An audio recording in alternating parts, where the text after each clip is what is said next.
Bom dia a todos e todas. Meu nome é Lara, sou acadêmica do 4º período do curso de Medicina da Universidade Federal de Uberlândia e é um prazer estar com vocês novamente para a nossa 21ª aula do curso de Raciocínio Clínico. Para os alunos inscritos, um formulário será disponibilizado ao término da sessão a fim de contabilizar a presença no evento. Lembrando que é necessário 75% de presença para gerar o certificado. O chat ficará aberto para perguntas e, após a exposição da aula, algumas delas serão respondidas pelo professor. Convido agora o professor Paulo Tanus para dar início ao módulo 6, Sistema Endócrino, e apresentar a aula Hipertireoidismo e Hipotireoidismo. Ele é médico pela Universidade Federal de Uberlândia, doutor em Endocrinologia Clínica pela Universidade Federal de São Paulo e é docente da UF. Bom dia, doutor Paulo. Bom dia. Agradecer o convite. Podemos começar? Podemos. Pode colocar a sua apresentação no módulo de tela cheia. Tá boa aí a visualização? Ela ainda não apareceu aqui para mim. Tem que apertar naquele share screen que eu tinha mostrado para o senhor. Deixa eu ver aqui.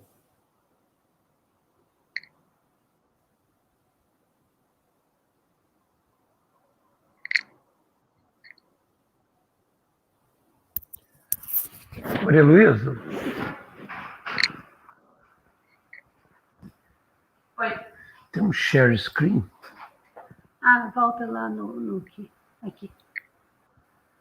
Uhum. Abaixo. Aqui, ó. Aí.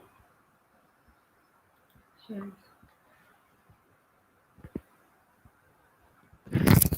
Aí seleciona a janela do aplicativo, onde está aberta o PowerPoint.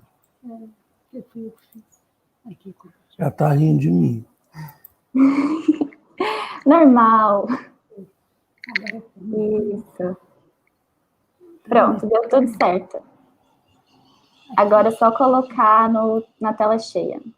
Isso. Podemos começar? Pode sim.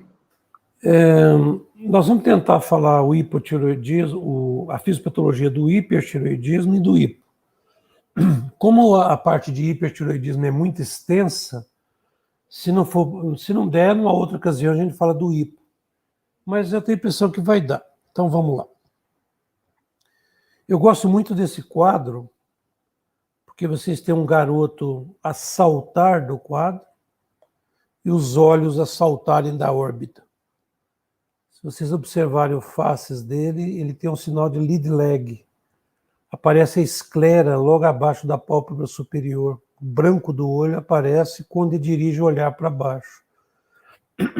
Algumas pessoas têm isso constitucionalmente, mas é um sinal importante de hipertireoidismo. Esse sinal do lead de lead eye, leg de atraso, da pálpebra, lead eye de pálpebra e o leg do atraso. Esse sinal não é sinal de exoftalmopatia de Graves.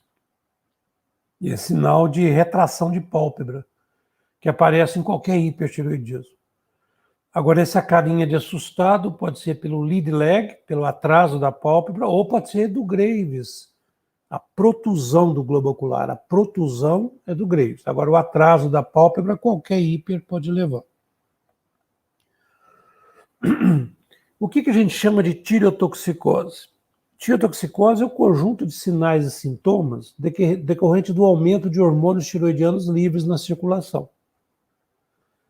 Então, a gente pode ter tireotoxicose de dois grupos. Tireotoxicose por uma tireoide que está trabalhando muito, havendo uma overprodução de hormônio, isso é chamado de hipertireoidismo. Então, o hipertireoidismo é uma tireotoxicose causada por excesso de produção hormonal. E eu posso ter tireotoxicose onde a tireoide não está trabalhando demais. Nós vamos ver as causas disso com calma. Tireotoxicose sem hipertireoidismo. Então, por exemplo, na doença de Graves, nos nódulos autônomos tóxicos, no raro TSH-goma, que é tumor produtor de TSH, Na mola, onde a gonadotrofina estimula a tireoide, eu tenho uma tireoide trabalhando demais. Então, isso é tirotoxicose por hipertireoidismo. Agora, se eu tenho um tumor ovariano produtor de hormônio tireoidiano, estruma ovário, causando hipertireoidismo, a tireoide está quietinha. Então, essa é uma tirotoxicose sem hiper. Se eu tenho um carcinoma folicular de tireoide com extensas metástases ósseas, causando causando tireotoxicose, a tireoide também não está overproduzindo. Se eu tenho uma pessoa, como a gente tem muito no endócrino, uma pessoa tomando escondido o hormônio tireoidiano para ganhos secundários, a gente chama isso de tireotoxicose factícia. Também a tireoide está inocente na história. Tireotoxicose sem hiper.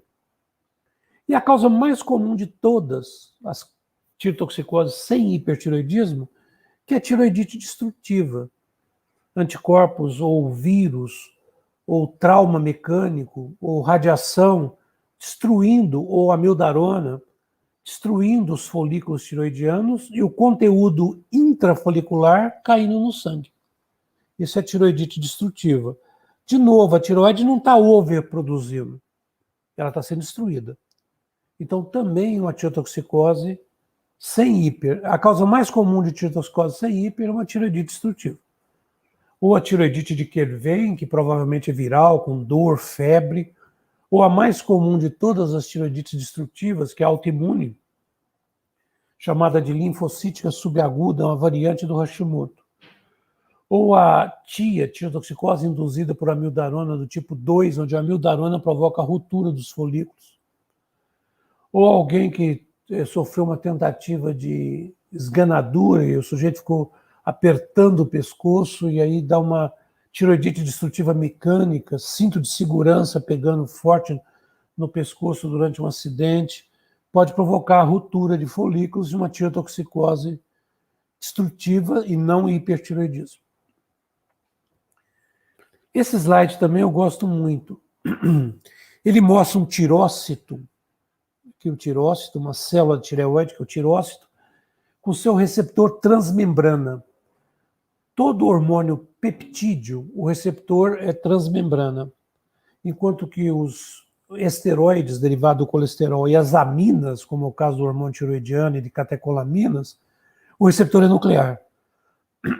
Como o TSH ele é um peptídeo, ele vai atuar no tirócito num receptor transmembrana.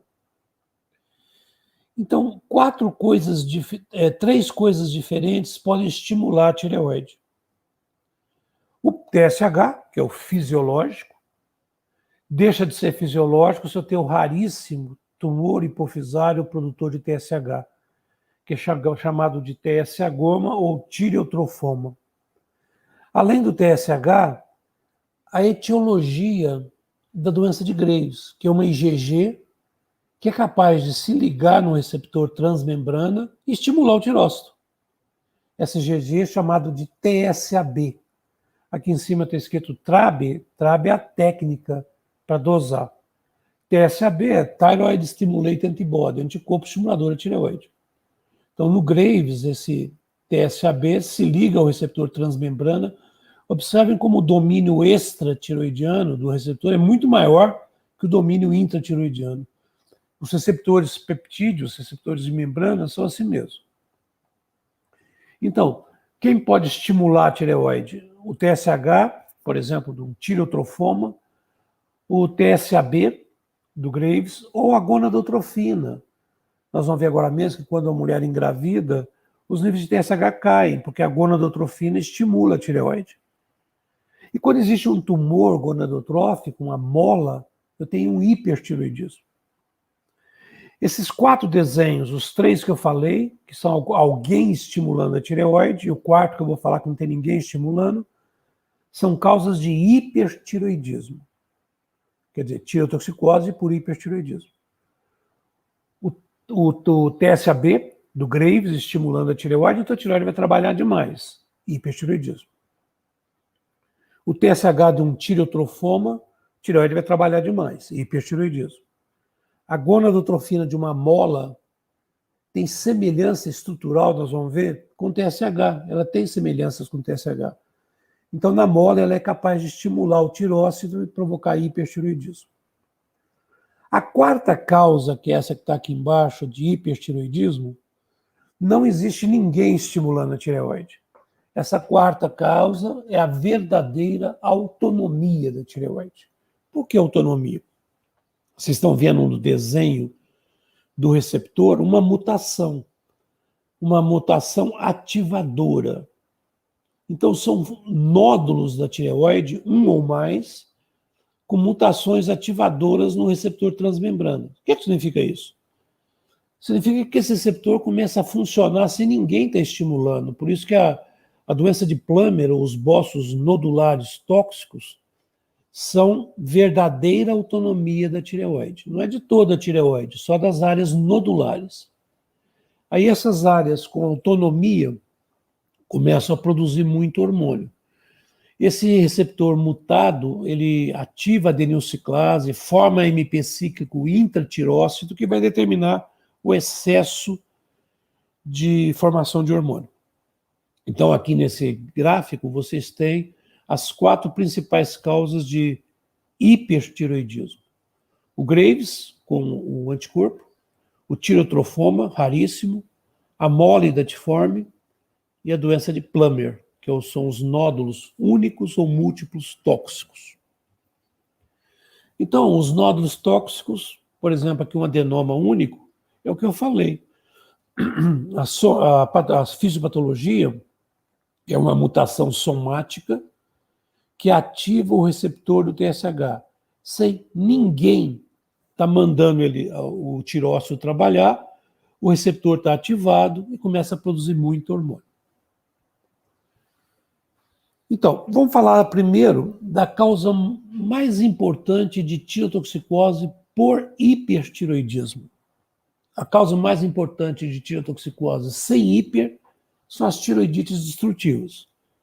A causa mais importante por ser prevalência maior é a doença de Graves.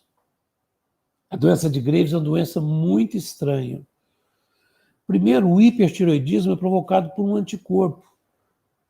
Anticorpo a gente aprende que é que nem o carcará, pega, mata e come, ou seja, destrói. Provoca apoptose celular. Aqui não. Aqui é um anticorpo estranho que ocupa o receptor do TSH e funciona como o TSH. E o que é mais estranho, não faz feedback, então provoca um estímulo longo, que não para o estímulo desse anticorpo. Tanto que em 1956, quando ele foi descoberto, ele se chamou LATS, Latent Long Action Thyroid Stimulator, ou seja, estimulador da tireoide de longação, era o LATES, porque não se sabia nem que era um anticorpo em 1956.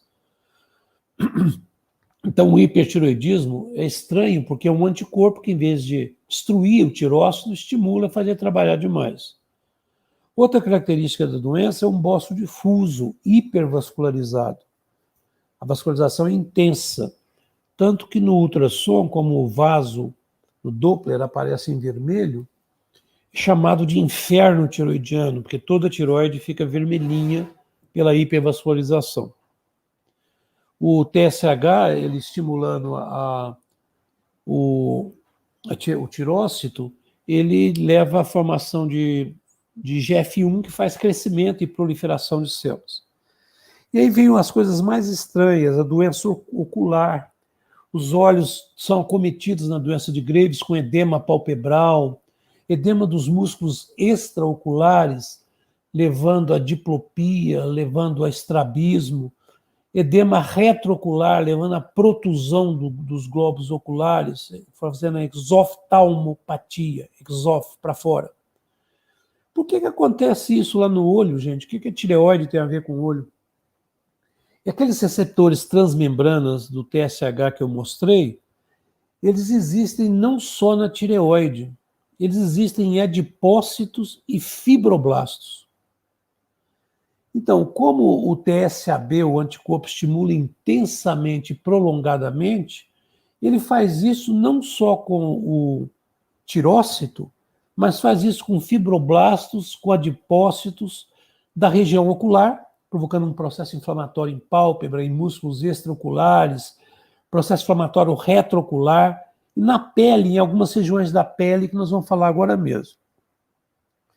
Esse estímulo dos fibroblastos faz com que comece a haver uma produção exagerada e uma falta de degradação de mucopolissacárides. Então começa a acumular na região ocular, pálpebra, extraocular, músculos extraoculares, retroocular, um material gelatinoso, mucinoso. É um mixedema localizado, enquanto o hipotiroidismo causa um mixedema muito parecido, mucopolissacárides. Enquanto o hipotiroidismo causa um mixedema generalizado, lábios, face, coração, pleura, pericárdio, ouvido interno, sistema nervoso central, o hipertiroidismo, o Graves não, ele provoca mixedemas localizados, principalmente na região ocular e algumas regiões da pele, mais comum na região pré-tibial, que é a chamada dermopatia ou mixedema pré-tibial do Graves. Isso é acúmulo de mucopolissacárides com edema provocado pela presença de receptor de TSH, existe normalmente, em fibroblastos e adipócitos. E como o TSAB, o Thyroid Stimulating Antibody, o anticorpo estimulador da tireoide, ocupa esses receptores, esses fibroblastos e adipócitos começam a proliferar e a produzir mucopolissacárides. Essas são as 4 carinhas da doença de Graves. Por falar em carinha, vocês estão vendo aí, então, um exoftalmo importante, a protusão do globo ocular, a pálpebra emaciada, o olho... Isso aqui não é lead lag, porque o paciente está olhando para frente, não está dirigindo o olhar para baixo. Isso aqui é protusão. Atrás do globo ocular está havendo um edema intenso provocado por mucopolissacárides empurrando o olho para fora. O edema palpebral, aqui não dá para saber, porque nós não fizemos teste, se ele tem algum grau de estrabismo, se ele tem queixas de diplopia. Aqui dá para mostrar os retos laterais e mediais, são os músculos extraoculares, edemaciados. Tudo edemaciado provocado por infiltrado de mucopolissacáride. O bócio difuso, que é uma característica da doença de Graves, olha a tireoide toda aumentada, o istmo bem proeminente. Um infiltrado localizado em pele, um infiltrado mixedematoso, pré-tibial, um edema duro, ele começa vermelho, com sinal inflamatório intenso, cheio de nódulos durinhos, depois ele vai ficando escuro com o passar do tempo. E essa coisa esquisita aqui, que é a acropaquia de Graves, parece um baqueteamento de dedo. Essa última falange toda inchada é mucopolissacárides. Então, isso aqui são mixedemas localizados, diferente do hipotiroidismo, onde o infiltrado de mucopolissacáride é generalizado. Aqui, a acropaquia de Graves, olha esses dedos, todos infiltrados. Se vocês olharem na radiografia, partes moles, cheio de infiltração de material de mucopolissacárides. E do mesmo jeito que pode ocorrer um mixedema localizado na região pré-tibial, pode acontecer nos lugares mais estranhos.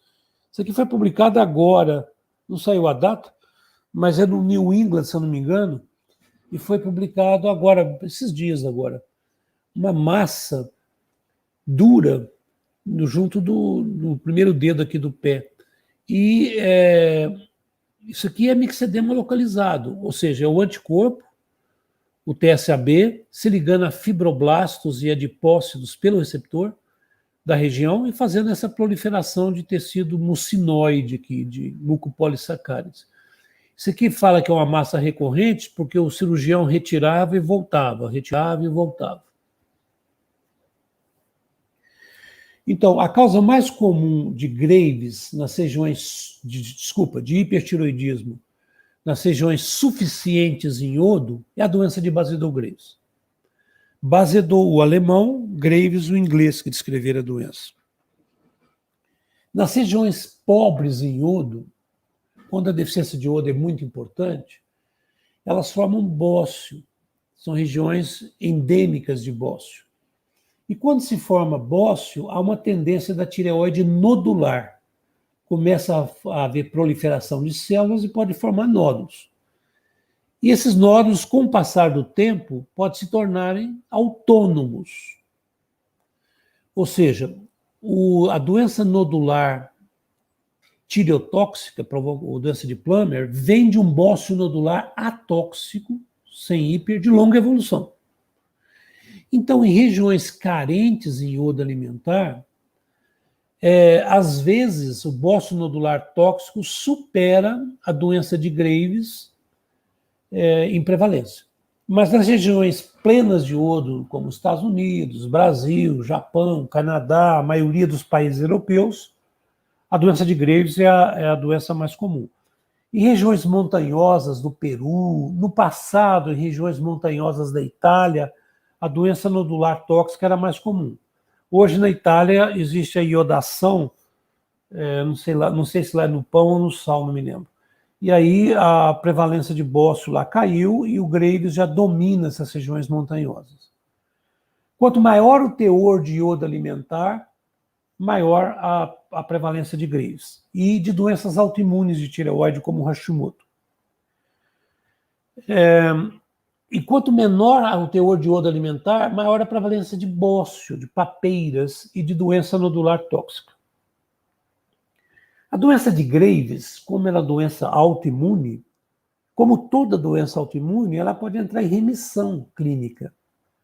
É por isso que às vezes a gente trata com medicamentos que bloqueiam a síntese de hormônio, como o tapazol, metimazol, e aguardando uma remissão espontânea da doença.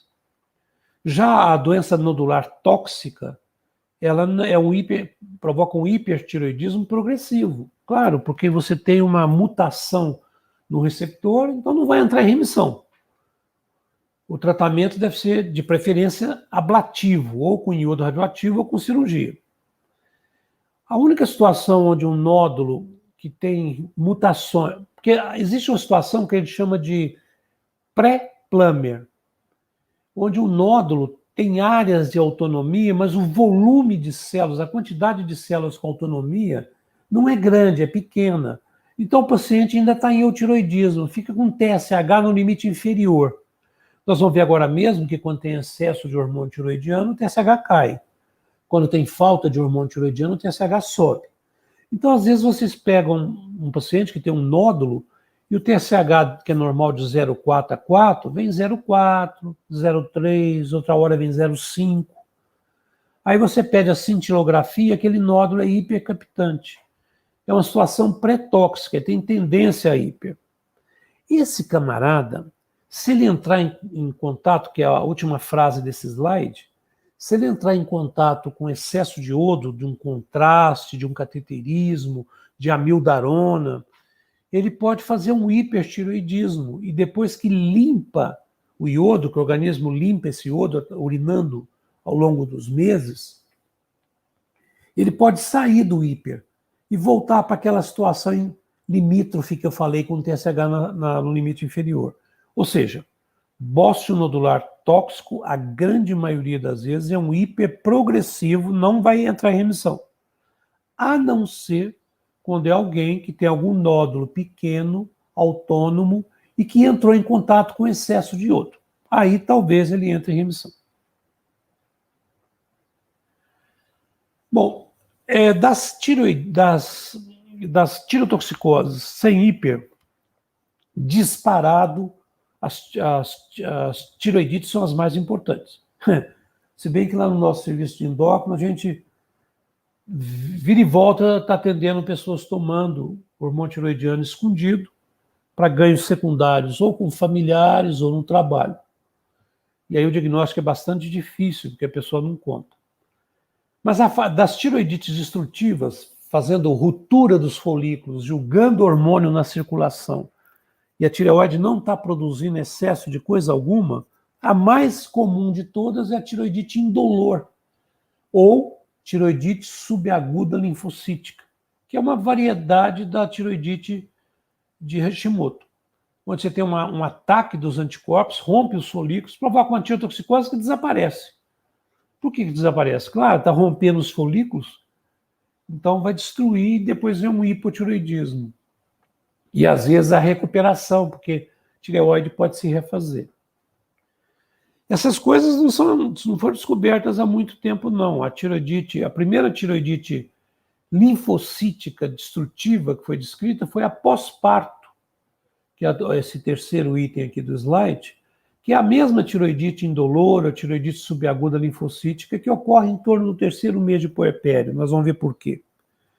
Isso foi descrito em 1985. Eu já era docente na UFA há 5 anos. Até então, a gente nem sabia que existia essa tireoidite destrutiva autoimune. Ok. Outra forma de tireoidite destrutiva é a dolorosa, a tireoidite de Kirven. Ela não é rara, ela é incomum. Mas os nossos residentes, durante os 2 anos de residência, acabam vendo uns 2 ou 3 casos. O paciente chega desesperado, com a dor intensa no pescoço, tirotoxicose, febre alta, queda do estado geral. Provavelmente é viral. Existe tireoidite destrutiva por drogas, por alfa-interferon. A tese da Sandrinha, do nosso grupo, foi a função tiroidiana em pessoas usando o PEG-interferon. Os inibidores de tirosina quinase, e existe uma tireoidite destrutiva por amiodarona, que foi a tese de doutorado da radiologia, gente, fugiu o nome, já eu lembro dele, do Túlio Macedo. Túlio Macedo, o doutorado dele foi com tirotoxicose provocado por amiodarona. O amiodarona pode provocar um verdadeiro hiper e pode provocar tireoidites destrutivas. Essas tireoidites destrutivas, então, é tirotoxicose sem hipertireoidismo. Então, vamos falar rapidamente das tirotoxicoses com hiper. Graves, doença de Plummer, tem alguns que chamam nódulo único tóxico e outros multinodular. Como é a mesma doença, só que um tem um nódulo, o outro tem vários, a maioria concorda em chamar a doença de Plummer o bócio uninodular e o multinodular. A mole datiforme, que é uma tumoração, uma neoplasia, produtor de gonadotrofina. A gonadotrofina tem uma semelhança estrutural com TSH e estimula a tireoide. E o raríssimo tumor se o tumor de hipófise produtor de prolactina é muito comum, mas muito comum, o tireotrofoma é muito raro. Quer ver? O velhinho aqui, com 42 anos de endócrino, nunca atendeu um tireotrofoma. No entanto, uma ex-residente nossa sai, uns 3 anos depois, ela atende no consultório um tireotrofoma.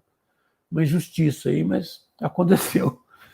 Ok, essas são as 4 causas de tirotoxicose com hipertireoidismo. As 3 primeiras, Graves, Plummer e mola, o Graves, a mola e o tireotrofoma, alguém está estimulando a tireoide. E as doenças nodulares é a verdadeira autonomia, mutação do receptor transmembrana, gerando sinais intracelular, sem ninguém estar estimulando. E as causas de tirotoxicose sem hiper, as tireoidites. A tirotoxicose iatrogênica, aqui a culpa é do médico. Tem alguns médicos assim não muito éticos que receitam fórmulas para emagrecer, e nessas fórmulas, às vezes, eles colocam hormônios tiroidianos em quantidade maior e o paciente faz um TSH baixo. Então, tem uma tirotoxicose e não tem hiper. A factícia é onde o paciente é que está tomando, escondido. O estruma ovário, onde é um tumor ovariano, um teratoma de ovário, produtor de hormônio tiroidiano, e um carcinoma folicular com metástases ósseas. Em todas essas 5 situações, vocês não têm uma tireoide overproduzindo. Ou a lesão que está provocando excesso de hormônio está fora da tireoide, ou é a tireoide, mas não por overprodução, mas sim por destruição de folículo. O T4, gente, é um pró-hormônio. Não é ele que ativa as células. O hormônio tiroidiano ativa quase todas as células do organismo, que aumenta o metabolismo dessas células, a ação dessas células. Mas não é o T4, é o T3. O T4 é um pró-hormônio. 80% a 85% do T3, que é o verdadeiro hormônio ativo, não vem da tireoide. vem da conversão periférica, fígado, cérebro, músculo, rim, do T4. O T4 é convertido em T3 e o T3 é que vai atuar. Como o hormônio tiroidiano é uma amina, não é um peptídeo, não é receptor de membrana. Vocês estão vendo no desenho que o T3 penetra na célula e dentro da célula vai atuar no núcleo, gerando a formação de um RNA mensageiro que vai determinar a mensagem do T3 de aumento do metabolismo dessa célula. Então, aminas como as catecolaminas, T3, que é o hormônio tiroidiano, e os esteroides, são todos os hormônios derivados do colesterol, testosterona, cortisol, aldosterona, estradiol, progesterona, esses hormônios atuam em receptor nuclear, levando à formação de RNA mensageiro. E os peptídeos, receptor de membrana. Os hormônios tiroidianos atuam em quase todos os órgãos. Aumenta a formação de calor, a termogênese, aumenta a taxa metabólica, faz as células acelerarem o metabolismo, aumentando a frequência cardíaca, aumentando o inotropismo, levando ao aumento o catabolismo intenso de massa muscular, perde massa muscular, perde peso. A perda de peso é às custas de osso, massa óssea, massa muscular e tecido adiposo. Pode levar por ativação excessiva do miocárdio, pode levar a arritmias, por exemplo, fibrilação atrial. A fibrilação atrial é 3 vezes mais comum no hiper do que na pessoa em eutiroidismo, 3 vezes mais comuns. Pode levar a perda de massa muscular tão importante que eu já vi paciente no leito, não consegue nem ficar em pé, tal a comprometimento muscular. Tremores, um tremor fino de ponta de dedo, alterações neuropsiquiátricas, principalmente se já existe alguma doença psiquiátrica de base, ela se agrava, mas pode começar uma doença psiquiátrica de novo, sob a ação do hipertiroidismo. E existe uma diferença da manifestação clínica no hipertiroidismo do velho e do jovem. O jovem, essa agitação das células de modo geral, se apresenta na pessoa. Então geralmente a doença é 7 vezes mais comum em mulheres. Geralmente entra uma mulher jovem no consultório, agitada, coberta de suor, sentindo calor demais, as mãos trêmulas, e com taxinesia, movimentos rápidos. O velho não, ele tem um hipertiroidismo chamado de apático. Por quê? Porque são 2 os órgãos principais que são acometidos na tirotoxicose do idoso: músculo esquelético e miocárdio. Então, o idoso faz uma miopatia tirotóxica intensa, ele fica fraco e faz muita arritmia e insuficiência cardíaca. Então, o velho que faz esse chamado Graves apático, ou se for outra forma de hipertiroidismo apático, ele não entra agitado, não entra sudorético, com excesso de calor, ele entra fraco, com dificuldade de andar. Você vai escutar, a frequência cardíaca está alta e frequentemente com arritmia, às vezes até FA, insuficiência cardíaca. Os 2 órgãos, então, do velho que sofrem mais, músculo esquelético e miocárdio. Não existe claramente uma relação entre níveis de hormônio tiroidiano e o grau de quadro clínico. Às vezes a gente tem um quadro grave de tempestade tirotóxica e os hormônios estão moderadamente elevados. Então não é muito clara essa relação nos níveis hormonais e o quadro clínico. Quanto mais jovem o indivíduo, mais agitado, tremor, sudorese ele apresenta, o que chama atenção e o diagnóstico sai logo. O velho, frequentemente, o médico acha que são coisas da idade, a arritmia, a fraqueza, e a doença pode passar desapercebida. Ok, a doença de Graves tem forte tendência familiar. Esse slide eu tive que manter como ele fez, o The Group, está embaixo o nome, mas existe até os antígenos de histocompatibilidade, marcadores da tendência a fazer doença autoimune da tireoide. Ele pôs vários aí, pôs o DR3, a maioria dos autores citam mais o DR3 e DR4. DR3 e DR4.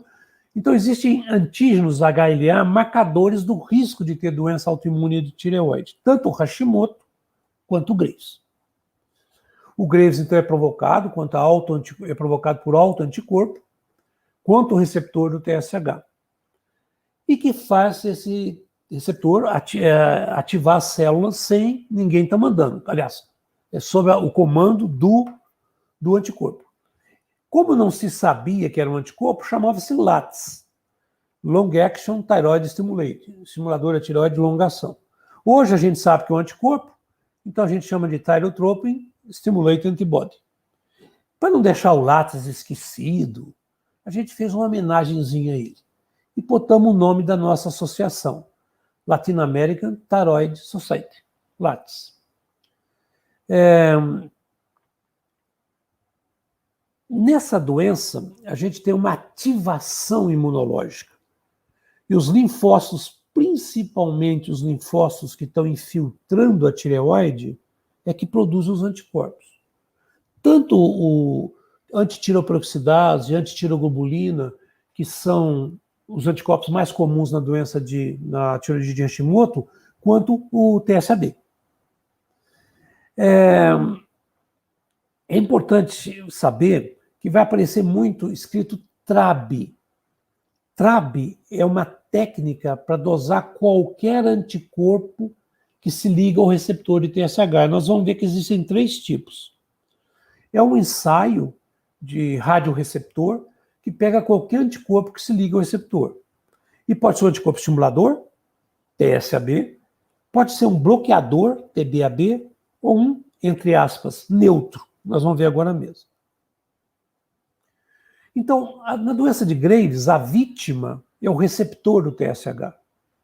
Vítima até do ponto de vista de doença ocular, do mixedema pré-tibial, da acropaquia de Graves, porque lá na pele, lá no olho, o anticorpo está atuando no receptor do TSH, só que não é do tirócito, é do fibroblasto, do tecido adiposo, mas é ele, o receptor do TSH, que está recebendo esse anticorpo e está fazendo esse desastre aí, ou na tireoide, ou nos adipócitos, fibroblastos, células ósseas. E aí esse anticorpo ativa o receptor, que é acoplado à proteína G, que vai ativar a adenilciclase, que vai formar MP cíclico, e o MP cíclico funciona como o segundo mensageiro intracelular, que vai determinar as mudanças, se for na tireoide, a produção de T3 e T4, se for num fibroblasto, de mucopolissacáridos, etc. Esse é o receptor transmembrana. Observem que o domínio extramembrana é muito maior que o intra. Isso é característica de todo peptídeo. E o TSH é um peptídeo. TSH, LH, FSH, CTH, insulina, glucagon, são todos peptídeos. Isso aqui é um estudo histoquímico mostrando a expressão de antígenos HLA em pacientes com Graves. O HLA é marcador do risco, o HLA classe 2, do risco de desenvolver doença autoimune tireoide. Isso aqui é muito interessante, são os 3 tipos de TRAB, de anticorpo contra receptor de TSH. O primeiro, que nós já falamos demais hoje, que é o TSAB. É um capaz de se ligar ao receptor, olha como ele acopla direitinho a bolinha redonda aqui, acopla direitinho no receptor e estimula a tireoide. Esse danadinho aqui, o blocking, o TBAB, é um danadinho que entra no receptor, mas não entra direito. E ele impede a chegada do TSH. Ele fica aqui, ó, na porta, não entra, não sai e não deixa o coitado do TSH entrar. Então ele bloqueia. Por exemplo, às vezes o paciente tem Hashimoto em hipotiroidismo franco, total hipotiroidismo, mas a tireoide não está destruída. Está cheio de folículos trabalhando. O que está acontecendo? Tem um anticorpo bloqueando o receptor de TSH e não deixa o TSH endógeno estimular essa tireoide. Então esse aqui ele entra no receptor, no domínio transmembrana, mas não se acopla direito e não deixa o TSH entrar. Já o TRAB neutro, a gente chama de neutro porque ele não bloqueia e não estimula. O neutro, ele não é neutro não, nós vamos falar. Ele é neutro do ponto de vista de função. Ele não estimula e não bloqueia. Ele fica num lugar aqui, é o vermelhinho, onde ele não é capaz de estimular e não atrapalha a chegada do TSH. Mas ele não é neutro, ele provoca a apoptose das células dos tirócitos, destruição e morte das células da tireoide. Mas ele é neutro do ponto de vista de função, não estimula e não bloqueia. Então, quando a gente pede um TRAB, e o que a gente faz no laboratório é TRAB, você não sabe qual está dosando. É claro, se for um paciente em tirotoxicose, deve ser o TSAB. Então, quando eu peço uma dosagem de TRAB num paciente em hipertiroidismo, ele vem positivo, não deve ser o bloqueador e nem o neutro. Então, daí eu faço uma inferência de que esse TRAB é o TSAB. Então, isso aqui é o que eu falei agora. O TRAB, as 3 formas de TRAB. Uma coisa interessante é que a doença autoimune tireoide não tem as carinhas bem definidas. Esse aqui tem Hashimoto, aquele lá tem Graves. Como é uma doença, praticamente uma doença só, doença autoimune tireoide, a gente chama de DAT, doença autoimune tireoide, às vezes migra de um para o outro. Eu já tive um paciente que me procurou, agora estou me lembrando de uma menina, de uma criança, que me procurou aos 7 anos de idade em mixedema, hipom, hipotireoidismo intenso. 2 anos depois, ela estava com Graves em tirotoxicose. Ah, é? Como é que ela entrou em mixedema e sobrou tireoide para 2 anos depois ela ter um TSAB e fazer hiper? Porque aquele mixedema, aquele hipointenso que ela teve aos 7 anos, não foi por destruição da tireoide. Foi por TBAB. Foi pela presença de um TRAB bloqueador. Aí ele pode mudar de uma hora para outra de TBAB para TSAB. Eu já tive um paciente de uma cidade próxima que saía de hipo para hiper, de hipo para hiper, assim, em alguns meses, onde predominava anticorpo estimulador, TSAB, depois era TBAB. Essa é a publicação original, 1956, quando se isolou alguma coisa no soro das pessoas que tinham Graves que estimulava a tireoide por longação. Era o LATES. Hoje é a Latin American Thyroid Society. Então, o TSAB, isso aqui eu vou passar mais rápido, porque nós já vimos, é um anticorpo, ele se liga ao receptor, igualzinho o TSH, aumenta a produção de AMP cíclico intracelular, que é o segundo mensageiro, que vai determinar a produção e a liberação de hormônio da tireoide.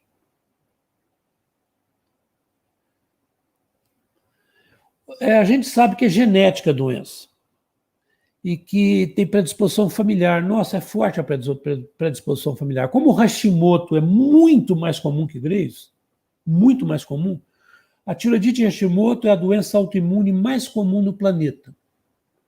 Ganha de 10-0 aí de lúpus, de artrite reumatoide, de doença celíaca. É a doença autoimune de anemia perniciosa, a doença autoimune mais comum que existe é a tireoidite de Hashimoto. Então, como ela é muito mais comum que a doença de Graves, é comum vocês terem numa família um irmão, 2 irmãs com Hashimoto, às vezes um irmão com doença celíaca e uma pessoa lá isolada com Graves. Como gatilho para a doença aparecer, existem estudos que sugerem fortemente o tabaco como gatilho. As pessoas que fumam fazem mais Graves do que as que não fumam. E o que é pior, o tabaco funciona como um importante gatilho para a doença ocular do Graves. As pessoas que fumam fazem mais exoftalmo, doença ocular, e com uma gravidade maior. Por que eu falei o que é pior? Porque a gente consegue resolver o hipertiroidismo com relativa facilidade, bloqueando a produção de hormônio com tapazol, ou destruindo a tireoide com iodo ativo ou cirurgia. Nós vamos ver as alternativas numa outra ocasião.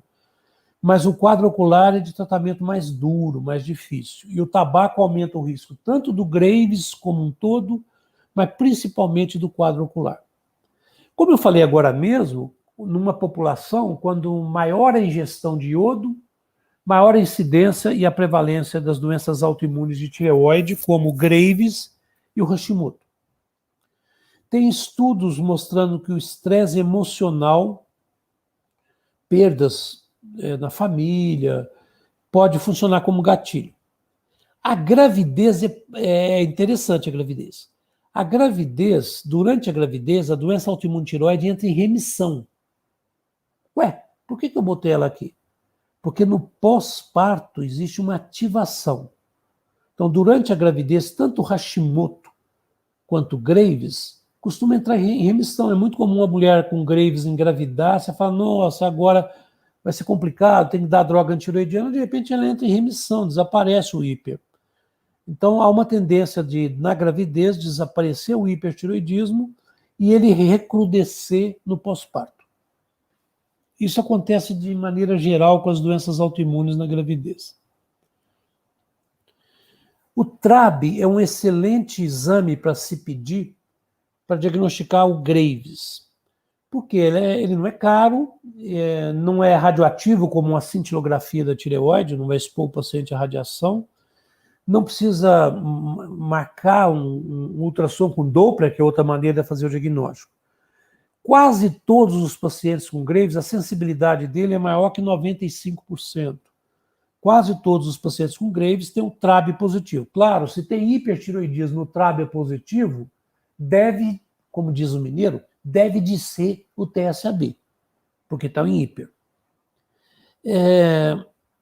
Olha que interessante que eu grifei aqui, gente. A doença de Basel-Graves é exclusiva da espécie humana.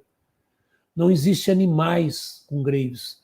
A gente tem cachorrinhos, diabetes, Cushing, Addison em cachorro, mas não existe Graves. Hipertireoidismo em cão, mas não por Graves. É uma subclasse, a IgG, que estimula a tireoide, estimula a captação de iodo, estimula a síntese de hormônio, esse anticorpo. Quando a gente começa a tratar o hipertireoidismo com droga antireoidiana, o metimazol, que a gente chama de tapazol, é uma tendência desse TRAB diminuir. É por isso que a doença pode entrar em remissão clínica.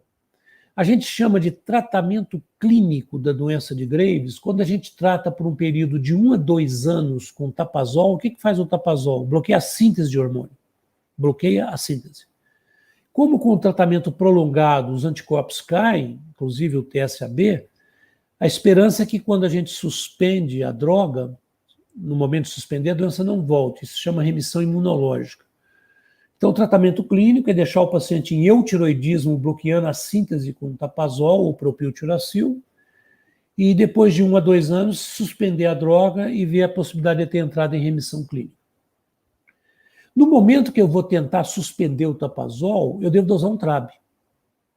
Se ele estiver alto, nem tente tirar, porque a doença vai voltar. Se ele estiver baixo, tentar tirar, mas ainda assim a doença pode voltar. Quer dizer, o TRAB é muito útil, infelizmente, quando ele está positivo na hora de retirar o remédio. Porque se ele está positivo, não adianta tirar. Agora, se ele está negativo, tem uma boa chance, mas não é 100%, de retirar e a doença não voltar. Então, já falei, o TSAB, o anticorpo estimulador, estimula a proteína, ele atua no receptor transmembrana, que vai ativar a proteína G, que vai ativar a adenilciclase, que vai formar MP cíclico, que vai funcionar como segundo mensageiro, e isso vai determinar um aumento da síntese de hormônio tiroidiano, um aumento da excreção de hormônio tiroidiano, e proliferação das células da tireoide, e uma sobrevivência maior das células da tireoide. Existe uma forte relação entre tiroidite de Hashimoto e Graves.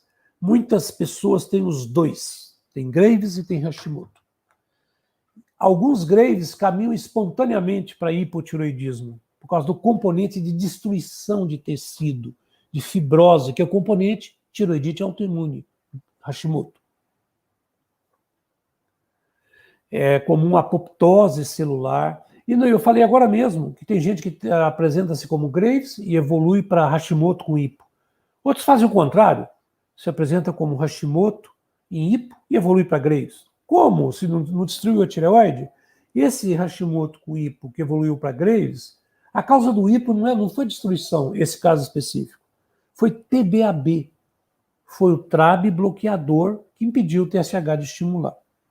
Nas famílias, a gente vê geralmente um monte de gente com Hashimoto, vários com Hashimoto, e um ou outro com Graves, porque o Graves é muito menos comum que o Hashimoto. Nós já falamos isso aqui, os linfócitos B produzem, principalmente os que infiltram a tireoide, que fazem a apresentação antigênica e determinam a doença. Aqui os subtipos de linfócitos T que estão envolvidos, ninguém precisa memorizar isso, por isso que eu estou passando mais rápido. Então, eu tenho dois tipos de respostas imunes, as duas aparecem na doença de Graves e vai determinar a formação primária, a causa primária, que é a formação de um anticorpo que é capaz de se ligar no receptor e, ao invés de destruir, estimula. O diagnóstico de um hipertireoidismo de qualquer disfunção da tireoide, hipo ou hiper, deve começar com a dosagem de TSH. Se esse TSH está normal, essa pessoa está em eutireoidismo, a menos que ela tenha coisas mais raras, como o tireotrofoma, tumor produtor de TSH, ou se não, um hipotireoidismo, por exemplo, central, o TSH pode estar normal ou baixo. Mas, tirando as causas hipofisárias, o TSH normal é de uma pessoa normal, em eutireoidismo. Se ele estiver alto, eu tenho um hipotireoidismo. Se ele estiver baixo, um hipertireoidismo. Vou falar tireotoxicose, que eu não sei se é hiper ou não. Cuidado com T3 e T4. Os clínicos têm misturado muito isso. Os residentes têm reclamado o seguinte: quase todo paciente com hiper chega com dosagem de TSH e T4 encaminhado para o endócrino. No hiper, o T3 é mais importante que o T4, porque é o T3 que costuma ficar muito alto. Então, quando o TSH vem baixo, opa, é hiper, já pede T3 e T4 livre. O T3 não peço livre, eu vou chegar lá por quê? É T3 total. O ensaio do T3 livre é uma porcaria. O T4 livre, tudo bem. Então pede T3 e T4 livre. Para o hiper, nunca, jamais peçam T3 numa suspeita de hipo. O T3 não serve para nada no hipo. Ele tem baixa sensibilidade e baixa especificidade. Então, no hipotireoidismo, peço um TSH, primeiro exame. Veio alto, peço o T4. Se o T4 está normal, é um hipo subclínico. Se o T4 estiver baixo, é um hipo clínico. Suspeita de hiper, eu peço um TSH, veio baixo, opa, tem tireotoxicose. Eu peço o T3 e o T4 livre. Se os dois vêm normais, eu tenho um hipertireoidismo subclínico. Quer dizer, doença tireoidiana subclínica é quando eu tenho TSH alterado com T3 e T4 normal. TSH para mais, no hipo. TSH para menos, no hiper. Quando o TSH vem baixo, eu devo pedir T3 e T4 livre. Quando ele vem alto, só o T4 livre. No hiper, para valer, no hiper clínico, eu posso ter um T3 alto com T4 livre normal. Posso ter um T4 livre alto com T3 normal. Por isso que eu devo pedir os dois. Quando eu tenho um nódulo à palpação, geralmente a gente pede um ultrassom com Doppler para estudar esse nódulo. Então, o melhor exame para o diagnóstico da doença de Graves é a dosagem do TRAB, que indiretamente está dosando o TSAB. Quando ele é tecnicamente disponível e de boa qualidade, a gente faz isso. Pede o TRAB. Outras alternativas para diagnóstico do hipertireoidismo, por exemplo, às vezes a gente não tem um TRAB, a gente tem tido esse problema na UFO, de não ter um TRAB de boa qualidade. Então existe outra alternativa, é o ultrassom com Doppler. Quando eu tenho uma tireoidite destrutiva, a tireoide fica quase avascular, fica sem vasos. E eu falei agora mesmo que no Graves, eu tenho no Doppler uma hipervascularização intensa da tireoide, esse inferno tireoidiano. Então, ele ajuda no diagnóstico de Graves. Se eu não tenho TRAB, se eu não confio no meu ultrassom, que é operador dependente, eu posso fazer uma cintilografia da tireoide de captação de iodo radioativo. Na tireoide destrutiva não capta nada, a tireoide está apagada e a captação é quase zero. No Graves, a tireoide é hipercaptante, no mínimo normocaptante. Mas eu tenho um TSH suprimido, baixo, e uma tireoide captando intensamente. E na doença de Plummer, eu tenho áreas de hipercaptação focais, formando nódulo ou nódulos hipercaptantes. Gente, se vocês atenderem alguém tireotoxicose com um quadro ocular, com protusão ocular e bócio difuso, acabou, não tem que pedir nenhum desses exames, nem TRAB, nem ultrassom, nem cintilografia. É a doença de Graves. Mas às vezes a gente atende um paciente, frequentemente atende paciente, com Graves, que não tem quadro ocular. E eu palpo a tireoide, fico em dúvida se tem bócio ou não. Aí, se vier um TRAB positivo, firma como Graves. Se vier um ultrassom com hipervascularização ou uma cintilografia com a captação difusa intensa da tireoide, Graves. Se vier no ultrassom um nódulo e na cintilografia esse nódulo é hipercaptante, é uma doença de Plummer. Se o TRAB vier negativo e eu peço um ultrassom, vier tudo apagado, a tireoide sem vascularização, tireoidite destrutiva ou uso de hormônio tireoidiano, factício, ou estrumovário, e uma tireotoxicose sem hiper. Na tireotoxicose sem hiper, eu tenho uma hipovascularização difusa no ultrassom e na cintilografia uma tireoide que não capta iodo radioativo.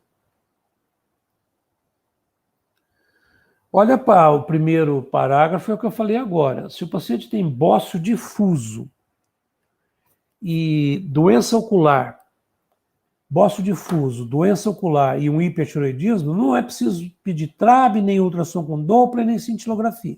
É Graves. Agora, se ele tem uma tireoide que não tem nódulo, mas não tem doença ocular, eu tenho que pedir um desses três, dependendo no meu meio onde eu trabalho, qual que é o mais adequado, para fazer o diagnóstico. Então, a escolha de qual teste que eu vou fazer o diagnóstico etiológico da tireotoxicose vai depender de qual é o mais adequado no local onde eu trabalho. Tem lugar que não tem medicina nuclear, mas manda meus exames para as grandes cidades, então eu peço TRAB. Tem local, convênio, às vezes eu trabalho numa clínica com convênio e eu acho que o ultrassonografista desse convênio não tem experiência específica com tireoide. Se não tem experiência específica com tireoide, não adianta eu pedir ultrassom com Doppler, porque eu não vou confiar no laudo. Às vezes eu tenho ultrassom, tenho um convênio com medicina nuclear, mas eu tenho um TRAB do laboratório conveniado que não é um TRAB de boa qualidade, não é um ensaio de terceira geração. Então eu vou usar o ultrassom com Doppler ou a cintilografia. Então vai depender de cada local e de cada paciente, qual dos três que eu vou usar para o diagnóstico etiológico. Repetindo que se for um hipertireoidismo com doença ocular, bócio difuso, está feito o diagnóstico, doença de Graves.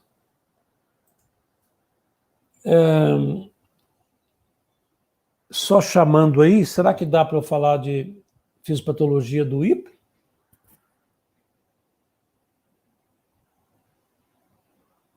Dá sim, professor. A Então, gente pode estender alguns minutos. O senhor acha que leva quanto tempo? Eu tenho a impressão que ia ser bem mais rapidinho. Vamos ver assim, com uns 10. Você me interrompe se você achar que está indo longe. Certo, a gente vai deixar então já o link da presença aberto para quem tiver algum compromisso, mas o senhor pode continuar. Combinado. Vocês estão vendo essa borboleta aí no pescoço, né? A gente chama a tireoide de borboleta aqui, carinhosamente. De longe, a causa mais comum de hipotireoidismo é a doença de Hashimoto, a tireoidite crônica de Hashimoto. Esse aí é o Hashimoto. A publicação dele chamou de struma. Struma antigamente era chamado os gânglios da tuberculose, os gânglios cervicais, depois passou a ser usado na Europa muito como sinônimo de bócio. Como era cheio de infiltrado de linfócitos, o Hashimoto chamou isso de struma linfomatosa. Ele trabalhou na Alemanha, onde ele fez essa descrição, foi publicado e ele nem ficou sabendo que era famoso, porque ele voltou para o Japão. E nessa época aí, 1912, não sei se vocês sabem, não tinha internet, não tinha iPhone, então não tinha jeito dele saber o que estava acontecendo. Gente, olha essa tireoide. Parece um linfonodo. O linfonodo, vocês têm aqui os folículos tiroidianos, cheinhos de coloide. Mas aqui vocês têm infiltrados, intensos infiltrados linfocíticos. Tem esse aqui parece um folículo de linfonodo, um folículo linfóide, cheio de uma estrutura primária de um linfonodo. Isso aqui é uma tireoidite do nosso amigo Hashimoto. Então, as causas do hipotireoidismo. Quando a lesão é na tireoide, a gente chama de hipotireoidismo primário. Quando a lesão é na hipófise, de secundário, e no hipotálamo, de terciário. Na realidade, a gente quase não tem usado secundário e terciário. A gente tem chamado o hipotireoidismo de lesão hipofisária e hipotalâmica de hipotireoidismo central, em vez de dividir secundário e terciário. No hipotireoidismo primário, o TSH é alto. No hipotireoidismo central, ele pode vir baixinho, normal ou um pouquinho elevado. Um pouquinho elevado, mas como? Que isso? Tá aí, a hipófise está lesada? Mas aí essa hipófise ou hipotálamo lesado leva à formação de um TSH anômalo, um TSH cheio de problemas estruturais, onde ele não consegue glicado e ele não consegue estimular o receptor. Então, às vezes, eu tenho um Xirra, um tumor hipofisário, em franco hipotireoidismo, T4 baixo, e o TSH está em 6, 7, 8. Isso é um TSH que não estimula ninguém. Alguém que está em franco hipo, o TSH geralmente está em 50, 100, 200, 300, 1000. Então, esse TSH pouco elevado do franco hipotireoidismo lembra um hipocentral. Então, as causas primárias. Anomalias congênitas é mais para os pediatras. A criança nasce com tireoide ectópica, agenesia, desarmonogênese, alteração hormonal congênita, alteração de síntese de enzimas lá, congênito. Esse é o hipotireoidismo congênito. Se não é tratado, o hipotireoidismo congênito, ele leva ao cretinismo, que é uma associação de hipotireoidismo com deficiência de crescimento e retardo mental. A causa mais comum é o Hashimoto. Em regiões muito carentes em iodo alimentar, pode haver por deficiência de iodo. E outras doenças infiltrativas na tireoide, a hemocromatose, mas aqui não citam o importante, né, que é a destruição da tireoide por cirurgia ou por radiodo. Aqui, na minha infância, e até durante o curso de medicina, era uma região deficiente de iodo. Então, era uma região de papeira. Era cheio de pessoas vindas da região rural com grandes bócios. Logo que eu fui contratado, na década de 80, eu fiz um trabalho sobre causas na nossa região de mixedema, de hipointenso, de hipotireoidismo para valer. E mais da metade dos casos eram pós-cirúrgicos. Eram pessoas com cicatriz no pescoço. Por quê? Elas vinham de região rural com grandes papeiras, operavam aqui em Uberlândia e voltavam para a região rural e faziam hipotireoidismo por lá, sem acompanhamento nenhum. Aí eu repeti de novo esse estudo, esse primeiro foi na década de 80, eu repeti de novo em meados da década de 90. Tinha mudado completamente. A imensa maioria dos casos, se não me engano foi 70%, era o Hashimoto a causa. O que aconteceu naquela época? Na década de 80, a gente ainda estava recebendo grande quantidade dos pacientes das regiões rurais que tinham operado de papeiras, de bócios endêmicos e desenvolveram na região rural o hipotireoidismo sem acompanhamento médico. Isso foi acabando e com a iodação do sal, nós passamos a ser uma região plena de iodo e aconteceram duas coisas. Primeiro, desapareceu o bócio endêmico e as cirurgias desnecessárias aqui. Segundo, é que com o aumento do iodo alimentar, aumentou a incidência e a prevalência de doenças autoimunes como o Hashimoto e o Graves. Então, duas curiosidades. Uma eu já falei. A tireoidite de Hashimoto é a doença autoimune mais comum do planeta. A outra curiosidade é que foi a primeira doença documentada como autoimune. A primeira doença onde se descreveu um mecanismo de autoimunidade como causa foi a tireoidite de Hashimoto. Se a doença autoimune tireoide é mais prevalente em regiões ricas em iodo, é óbvio que é o Japão que tem a maior prevalência de Graves e Hashimoto do mundo. As algas marinhas, além de peixe do mar, frutos do mar ser riquíssimo em iodo, as algas marinhas são os alimentos com maior teor de iodo conhecido. E o japonês coloca a alga marinha em vários pratos, por isso é que eles ingerem muito iodo e daí tem muito Hashimoto e Graves. Algumas podem provocar tanto hiper quanto hipo. Então, o lítio, a mildarona para provocar hiper e hipotiroidismo, o interferon, que a Sandrinha estudou, a interleucina, os inibidores de tirosina quinase, são drogas que podem provocar hipotiroidismo. Os futuros psiquiatras, os pacientes com transtorno bipolar, com depressão, que usam carbolítio, frequentam muito os consultórios de endócrino porque fazem muito bócio e hipotiroidismo.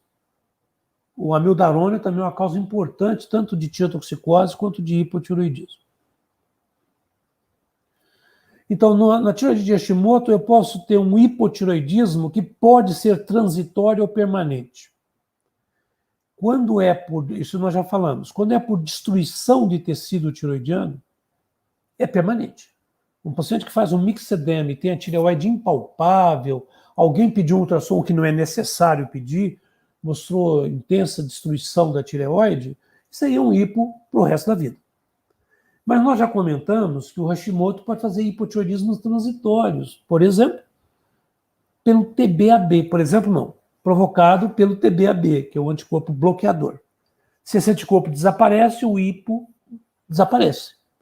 Se esse anticorpo muda de cara de TBAB para TSAB, ele sai do hipo para um Graves, para o hipertiroidismo. Causas de hipotiroidismo transitório. Que falei agora mesmo, um Hashimoto que migrou, que desapareceu o TBAB. As tiroidites destrutivas, todas, podem provocar hipotiroidismo transitório. Então, tiroidite pós-parto, tiroidite subaguda linfocítica. A pós-parto é uma forma da subaguda linfocítica.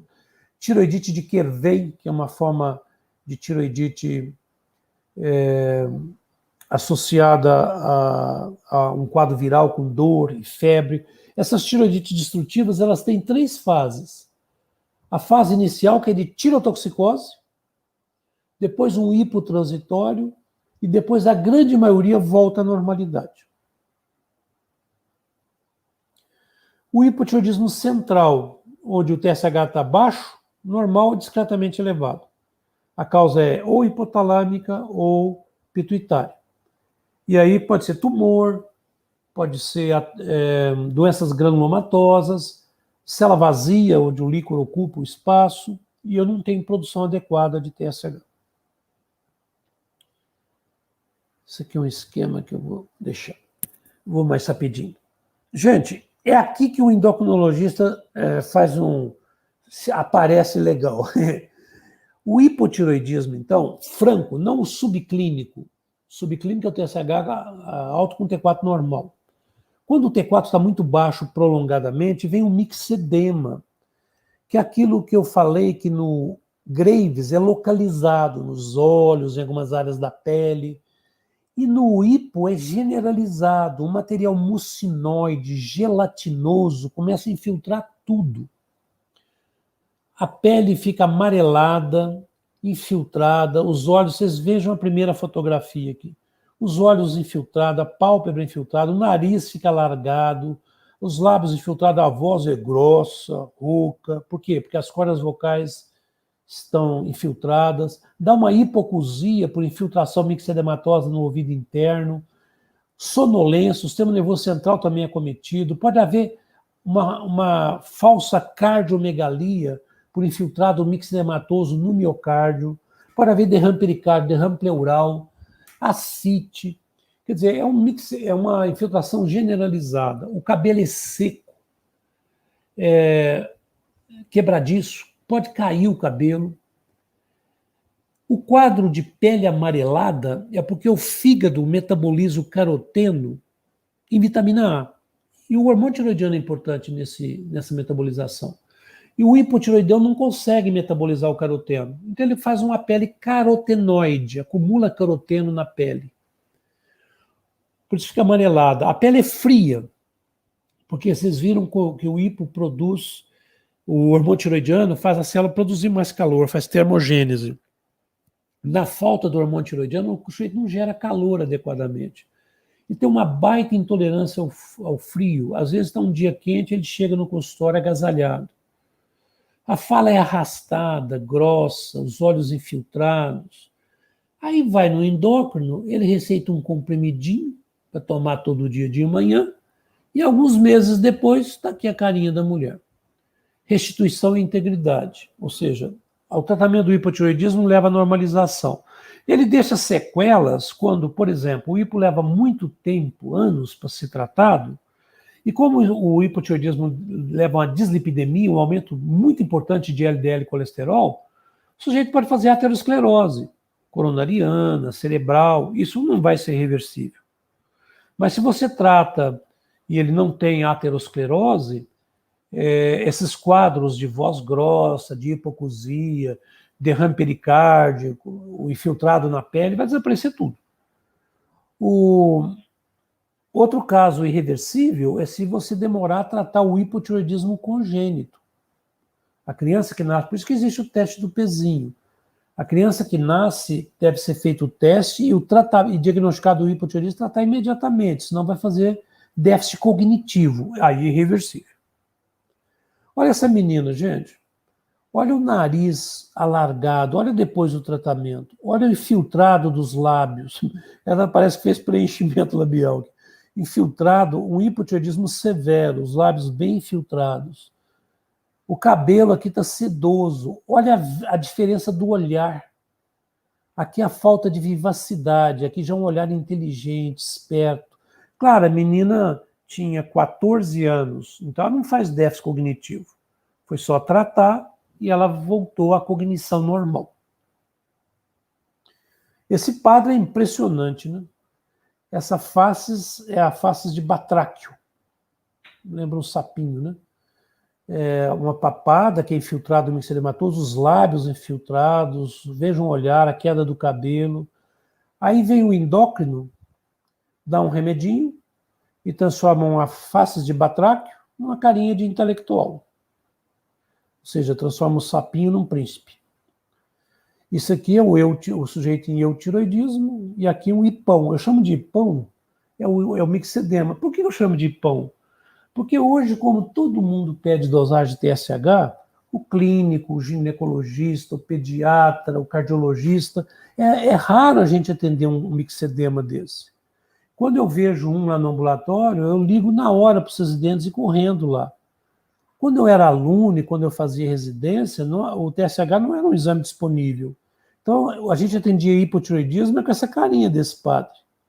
Agora não, a gente quase não vê hipão, a gente vê os hipinhos, ou seja, ou hipo subclínico, com TSH alto e T4 normal, ou já tem o T4 um pouco baixo e alguma clínica, um pouco de obstipação intestinal, ele está notando a pele um pouco ressecada, uma frequência cardíaca um pouco diminuída, mas não um mixedema. Às vezes, vindo de região rural, principalmente do norte do país, aparecem os casos ainda assim.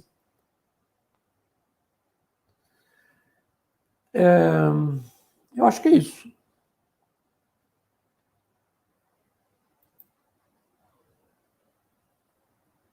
Muito obrigada, professor, pela excelente aula. Por enquanto, aqui no chat, nós não tivemos nenhuma pergunta. Ok. Mas acho que, não sei, enquanto a gente vai se despedindo, se surgir alguma. Mas muito obrigada pela excelente aula, professor. Eu que agradeço. Então, a gente chega ao fim da nossa 21ª aula do curso de raciocínio clínico. O link de presença está na descrição do vídeo, ele já está aberto e vai permanecer por mais 15 minutos após o término da aula.